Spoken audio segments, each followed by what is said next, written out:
my friend, a D9. When we play a D9, it's based off of a grouping of 7 notes. Do, re, mi, fa, sol, la, ti, do. So in the key of D major, we have 2 sharps.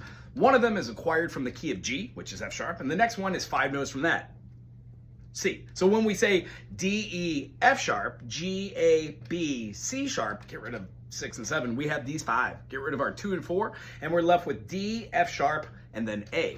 When we play the D, the F sharp, and the A, a lot of people playing with 3 fingers like this. I like to play it with 1 finger and then use my finger to get this little like lift.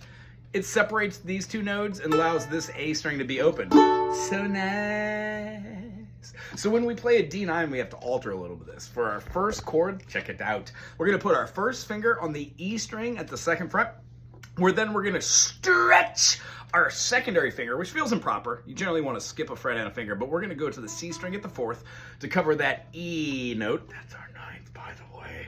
And then we're going to take our 4 and our 3 finger and play the 5th at both the G and then the A. This gives us, yes. So this chord, it might not seem powerful and awesome to you, but I love a D9. Good old fashioned. Remember, whenever you go above the octave,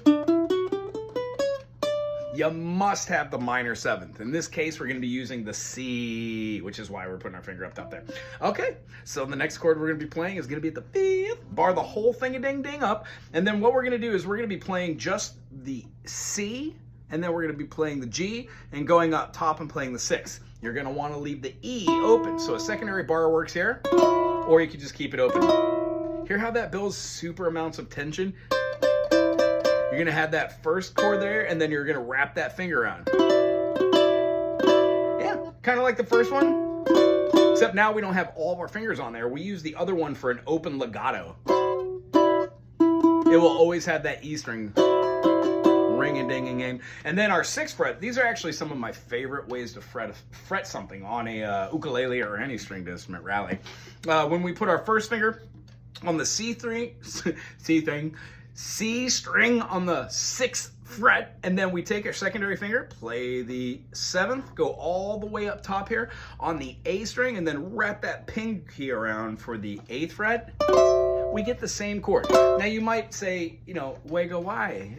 9 chords don't sound that great to me.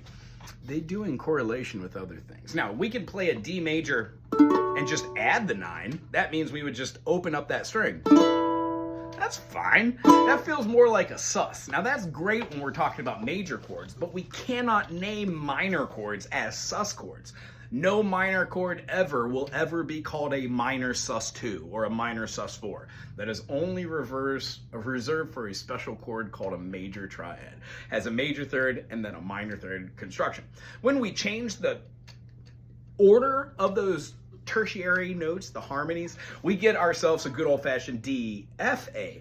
Distance now between the two is a major third. This is a minor third, D to F. So by adding on just one note, we would call it an add chord. And by adding on that 9 and then putting the 7th there, we get a stacked triad and then our 9th, but we have a super stable foundation. If you enjoyed this video, please thumbs up, put something really cool in the comment section, would you?